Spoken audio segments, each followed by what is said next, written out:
प्रणाम। थोड़ी सी टाइम में बरखा दीदी 3 सूत्र की व्याख्या किए। इस बात को हम सब सुने और समझे। देखिए कितने अच्छा विचार से हम सबको 3 सूत्र पे बरखा दीदी समझाए हैं। आगे वीडियो बरखा दीदी का सुनिए। उन्होंने बार बार कहा, महादेव से दया मांगना शिष्य बन के। हम कहते हैं, हे शिव आप मेरे गुरु हैं, मैं आपका शिष्य हूँ।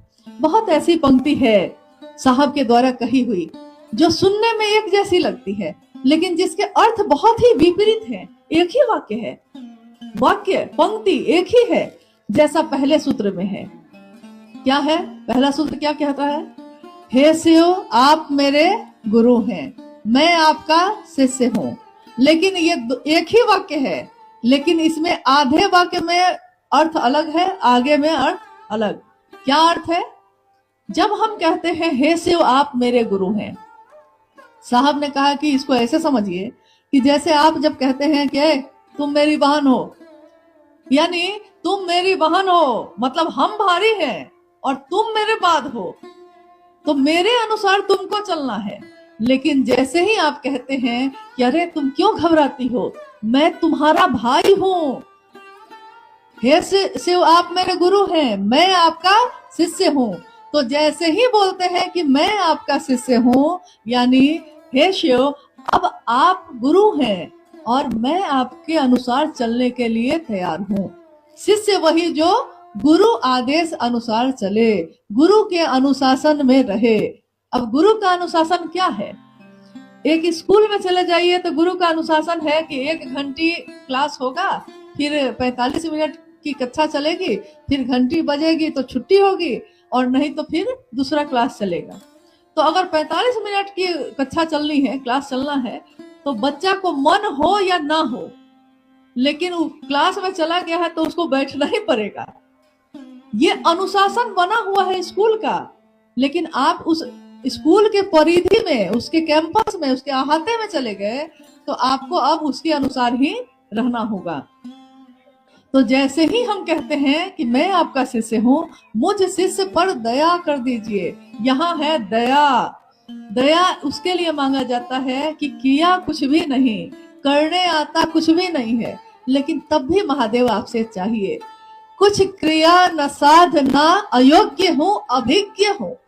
कोई क्रिया नहीं जानता, कोई साधना नहीं जानता, अयोग्य हूँ, किसी योग्य नहीं, अभिज्ञ हूँ, कुछ भी जानता नहीं, लेकिन महादेव तब भी आप मुझ जैसे के भी गुरु हो जाइए और मैं आपका शिष्य हो जाऊं। मुझ शिष्य पर दया करके ये कर दीजिए, क्योंकि शिष्य तो बन रहा हूं लेकिन मुझको आता होता कुछ नहीं है, कोई क्रिया नहीं आती, कोई साधना नहीं आता, कुछ नहीं आता, दया कर दीजिए। और महादेव दया करते हैं।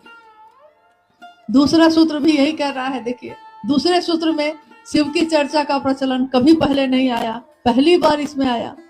तीसरे सूत्र में शिव को प्रणाम करने की विधा जो है, उसमें एक गुरु बहन जो उस समय उड़ीसा राज्य से आई थी, उन्होंने साहब से कहा कि साहब मैंने सुना है कि माला पे एक माला जप करना चाहिए 24 घंटे में एक बार, और अजपा जप करना चाहिए, यानी सांस पे भी टुकड़े टुकड़े में करना चाहिए। तो एक माला अगर करते हैं तो कुछ लौकिक कष्ट कम होंगे, सब कुछ बताते हैं, लेकिन मैं तो इतनी गरीब हूँ कि मेरे पास माला खरीदने का पैसा भी नहीं है। बड़ी मुश्किल से हम आज पहली बार यहाँ आए रांची उड़ीसा से, गुरुबानों ने भाड़ा दे दिया, उसी से चले आए। एक ही इच्छा थी कि आपसे मिले, लेकिन हम ये जानना चाहते हैं कि हम जो महादेव को प्रणाम करते हैं तो मेरे पास पैसा है नहीं, माला खरीद नहीं सके, तो कंकर और पत्थर को 108 की संख्या में मैंने चुन लिया है, और उसी कंकर पत्थर को नमः शिवाय महादेव का जो ध्यान आता है कर लेते हैं, और एक एक पत्थर ऐसे हटाते जाते हैं और कहते हैं कि हाँ 108 हो गया। क्या ये सही है? क्या मेरा प्रणाम महादेव को जाता होगा? साहब ने कहा जाता है।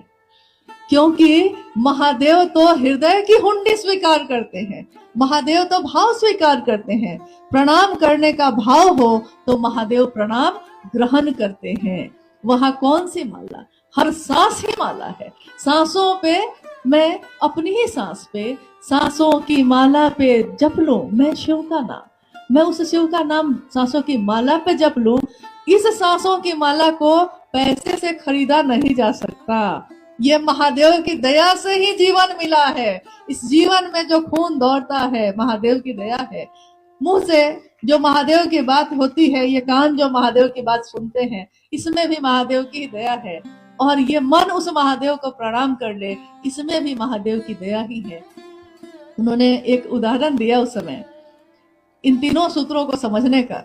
कहा कि मोबाइल है आपके पास, उस मोबाइल से आप सब कुछ कर सकते हैं, क्योंकि आज के जगत की बात है ना, तो प्राचीन समय का उदाहरण चलेगा नहीं, तो अभी वाला उदाहरण चलेगा। तो उन्होंने कहा कि हर हाथ में मोबाइल फोन है। उस मोबाइल फोन से आप फोटो भी खींच सकते हैं, आप वीडियो भी बना सकते हैं, आप उसमें से कोई चीज की खोज भी कर सकते हैं। आजकल बच्चे जो है सब पढ़ाई भी आजकल फोन पे ही करने लगे, यानी पढ़ाई भी कर सकते हैं। कैलकुलेटर भी अब नहीं रखते लोग, गुना जोड़ भी उसी पे कर लेते हैं। नहीं, एक मोबाइल, सारे काम उसमें कर सकते हैं आप। लेकिन उस मोबाइल में लगा हुआ है पासवर्ड, यानी ये मोबाइल खुलेगा कैसे, उस पे कोई ऊपर से पासवर्ड लगा हुआ है। तो उन्होंने कहा कि मोबाइल खुल जाएगा तो सारे काम आप कर सकते हैं, लेकिन अगर मोबाइल ही नहीं खुले तब क्या करिएगा। तो उन्होंने कहा कि महादेव मिल जाए तो किम न सिद्धते भूतले, लेकिन महादेव तक हम जैसे सब पहुंच सकें, इसके लिए शिव शिष्यता का पासवर्ड है महादेव से दया मांगना। महादेव से दया मांगिएगा तो उनकी चर्चा भी होगी और झुके भी रहिएगा, अहंकार नहीं होगा।